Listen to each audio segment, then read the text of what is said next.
Good morning, everybody. This is Dr. B. Uma Maheshwari, Department of Physics, PSG College of Technology. Today I am going to represent a topic composites for fashion and textile technology. So, coming to the introduction of composite materials, by definition, any combination of two or more different materials at macroscopic level.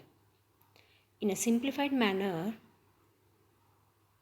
the introduction of composites can be two inherently different materials that, when combined together, produce a material with properties that exceeds the constituent materials. So these constituent materials are reinforcement phase, for example fibers, and binder phase, for example matrix phase resin. So common examples of composites are wood, packing paper impregnated with wax, and for textiles, raincoat made up of cloth impregnated with waterproof material and concrete. So there are certain advantages of composite material in textiles as compared to conventional textile materials. So these are specific stiffness and strength of composite materials in textiles are greater as compared to the conventional textiles. So, these materials offer better properties at lesser weight as compared to conventional materials. Due to this, one gets improved performance at reduced energy consumption. Second one is tailorable design. A large set of design parameters are available to choose from. So here the choice of materials like matrix or fiber and the thickness of individual layers in a fiber and stacking sequence of layers can be controlled. So a component can be designed to have desired properties in specific directions. Third advantage is fatigue life. Composites can withstand more number of fatigue cycles than that of aluminium. The critical structure components in aircraft require high fatigue life. So the use of composites in fabrication of such component is thus justified. Fourth advantage is dimensionality, stability. So strain due to temperature can change shape and size of a fabric, as well as there can be an increase in friction, wear and thermal stresses will produce. So the dimensional stability is very important in applications like space antenna. For composites with proper design, it is possible to achieve almost zero coefficient of thermal expansion. Corrosion resistance. Polymer and ceramic matrix material used to make composites have high resistance to corrosion from moisture and chemicals. Cost-effective fabrication. The components fabricated from composites are cost-effective with automated methods like filament winding, pultrusion and tape laying. So there is a lesser wastage of the raw materials as the product is fabricated to the final product size, unlike in metals. Conductivity. The conductivity of the composites can be achieved to make it an insulator or a highly conducting material. For example, glass or polyesters are non-conducting materials. These materials can be used in space ladders and booms, etc., where one needs higher dimensional stability, whereas copper matrix material gives a high thermal conductivity. Now comes to the composition of a composite material. So composites are made up of individual materials referred to as constituent materials. As I had told you in my very first slide, that there are two categories of constituent materials are there. These are matrix and reinforcement. So let's see in the next slide what are the ratios of matrix and reinforcement in a composite. The constituent that is continuous and offer in a greater amount in a composite is termed as matrix. So only with the matrix we are not able to achieve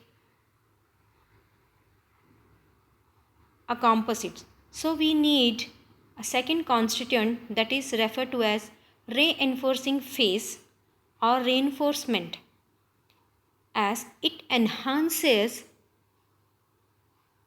or reinforces the mechanical properties of a matrix.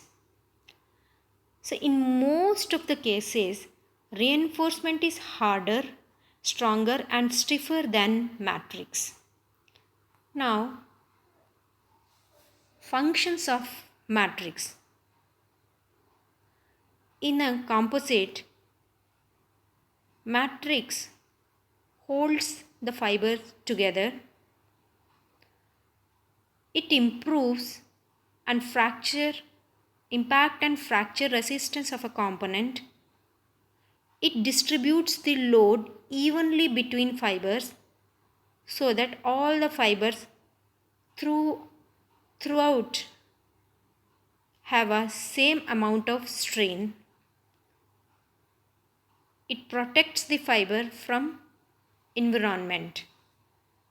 Now, functions of reinforcement. The geometry of reinforcing phase determines its effectiveness in a composite. So, a reinforcement geometry can be in any shape, like it can be spherical, it can be cubical, or it can be in a flake type. So maximum it is in a random size. So the mechanical property of a composite is a function of shape and dimension of reinforcement. So reinforcement may be either fibrous or particulate. Desired properties of a matrix. Depending upon the applications of a matrix, it should reduce moisture absorption, have low shrinkage, should have low coefficient of thermal expansion, and depending upon the application these can be reversed. There are different forms of composites are there. So mainly there are 5 forms of composites are there. These are fiber, particle, flake, layered and filled composites. So as the name and suggest in these pictures, it is easy to come to the what are fiber composites, particles, flakes and filled composites. So comes to the laminar composites. What are laminar composites? Unidirectional lamina, as name suggests, in a one direction. It is a basic form of continuous fiber composites. A lamina is also called as layer or ply. So fibers in this lamina should be only in the same directions. Orthotropic in nature with different properties in principal material directions. For sufficient number of layers in thickness direction, the effective properties in perpendicular fibers may be isotropic. So those kind of composites are called as transversely isotropic. Then woven fabrics. Examples of woven fabrics are cloths, baskets, hats, etc. So flexible fibers such as glass, carbon and aramide can be woven into cloth fabric and can be impregnated with the matrix material.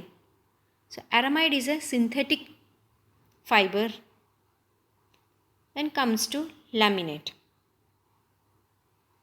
Stacking of unidirectional or woven fabric layers at different orientations. So the properties of laminate depends upon orientation, thickness as well as stacking sequence of the fibers. Fiber composites. Now comes to the reinforcement phase. So reinforcement fibers enhances along their length. So these are mainly one-dimensional reinforcement, two-dimensional reinforcement and isotropic reinforcement. So one-dimensional reinforcement gives maximum strength only in one direction. 2D gives strength in two directions along x and y axis. Isotropic gives strength equally in all the directions. Now, if a particle has a reinforcement, it means a particle has roughly equal dimensions in all directions. It doesn't have to be spherical. It can be cubical or mostly it is in a zigzag formation. Continuous fibers. Reinforcement become fibers when one dimension becomes long compared to other. Discontinuous fibers. These are chopped or whisker fibers, vary in length from few millimeter to few centimeters. So most fibers are only a few microns in diameter.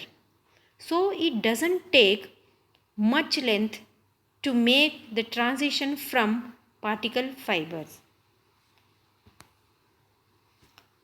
So a fibrous reinforcement is characterized by its aspect ratio. Aspect ratio is nothing, it is the ratio of total length of the fiber to the diameter of the fiber. For an ideal composite, this ratio should be equal to 1. Now comes to matrix materials used in composites. There are mainly 4 matrix materials which are used in composites. These are polymers, metals, ceramics, carbon and graphite. If comes to polymer matrix material, these are further divided into thermoplastic and thermoset matrix materials. Thermoplastics are which soften upon heating and can be reshaped with heat and pressure. Thermosets are which becomes cross-linked during fabrication and does not soften upon heating. Metal matrix materials are, as name suggests, aluminium, copper and titanium, etc. Ceramic materials are carbon, silicon carbide, silicon nitride, etc. So these are few thermoplastic materials like polypropylene, nylon, polysulfone, polyurethane, etc. So altogether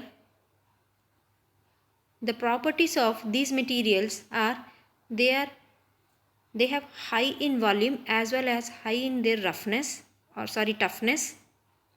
They have low processing cost and they can withstand up to a temperature of 225 degrees Celsius.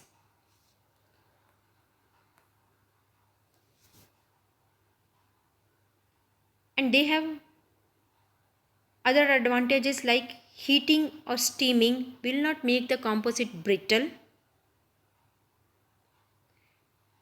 as compared to conventional textiles materials. They have a shorter cure cycle as well as they have a high ability to recycle. Now comes to thermosetting composites. Composites which are produced using the thermoset matrix named as thermoset composites. So,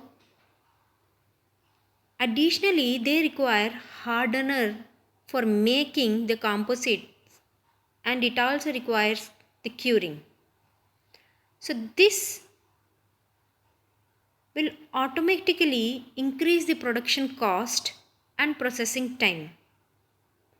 So, degree or rate of wetting during the production process is important for a good adhesion between reinforcement and matrix. When applying thermosets, the viscosity can be lowered. This helps in better wetting between reinforcement and matrix materials. One of the drawback of thermoset composites are once it cured, it cannot be come to their original shape or they cannot be reformed into another shape. So thermoset matrix materials are polyesters. These are few examples: polyesters, epoxies, polyamides.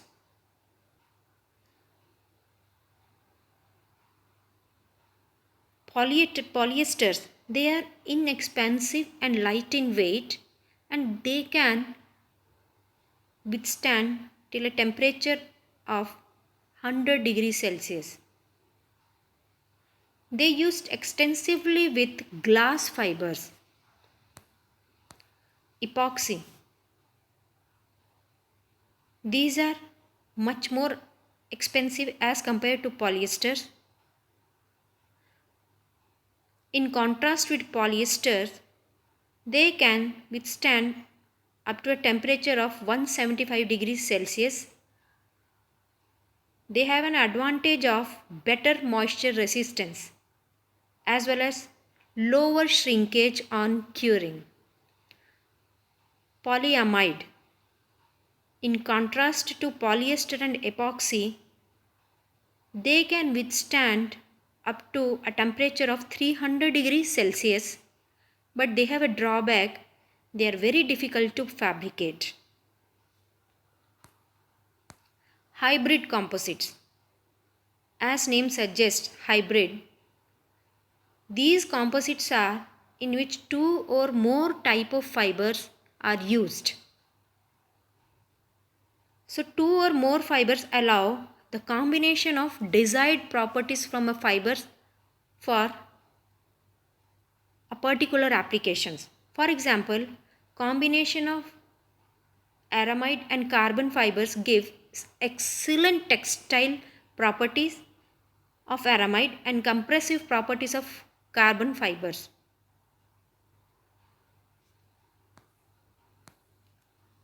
The factor which affects the composite properties are,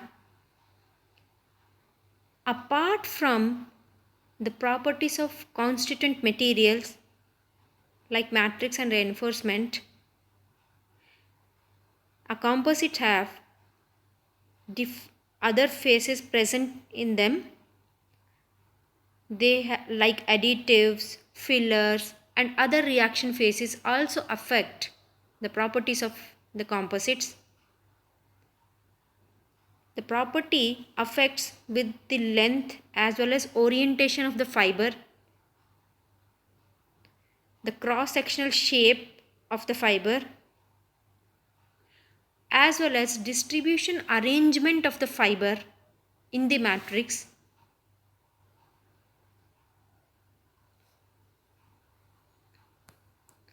Now we know a matrix is a combination of two constituents. It's a matrix and reinforcement. Now we should know at which proportion these two constituents should be in a composite or this mixture. So this is known as law of mixture. Law of mixture. Before coming to this, I would like to tell you the properties of composites are strongly influenced by proportion and properties of matrix and reinforcement. So proportion can be expressed either in weight fraction or volume fraction. So here for law of mixture, let volume fraction of fiber Vf is equal to capital Vf by Vc and Vm is equal to capital Vm by Vc, where capital Vf, capital Vm and capital Vc are the volume of fiber, matrix and composites respectively. Weight fraction of fiber Wf is equal to capital Wf by Wc and Wm is equal to capital Wm by Wc, where Wf, Wm and Wc are the weight of fiber, matrix and composites. Now we know that for a volume fraction of fiber and matrix should be equal to 1 for an ideal composite.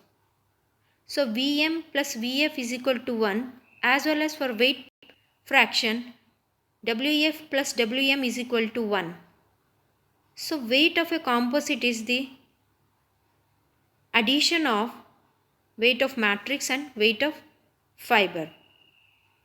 But we know that weight is equal to density into volume. So Wc, weight of composite, can be written as rho c into Vc is equal to rho f into Vf plus rho m into Vm. From here we can find out the density of composites. Rho c is equal to rho f into Vf by Vc plus rho m into Vm by Vc. This equation now can be written in a generalized form as xc is equal to x1 into xf into Vf plus axm into Vm, where Vf and Vm are the volume fractions of fiber and matrix and xf and xm are the weight proportions of fiber as well as matrix. So this is the textile structure as reinforcement and matrix altogether.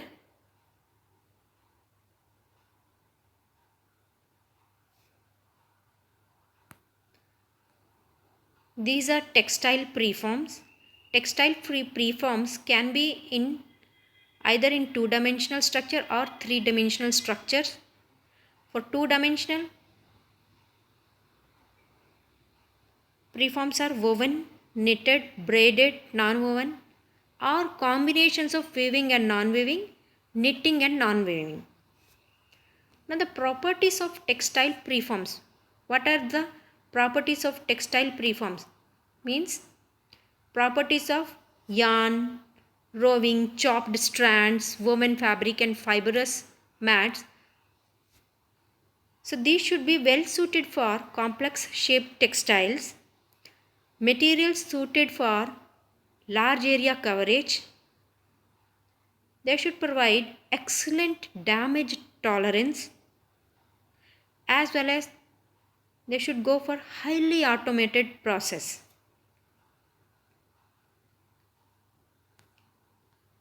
As there are advantages of composites over conventional textiles, there are disadvantages are there for composites. These are, they have a high cost of raw materials. There is a health and safety issues there. Some fabrics are very hard on tooling. The composites in general are brittle in nature and hence easily damageable. They require intensive labor. It is difficult to find out the hidden defects in a composite. The high initial cost of tooling and production setup required. Inspection may require special tools and processes.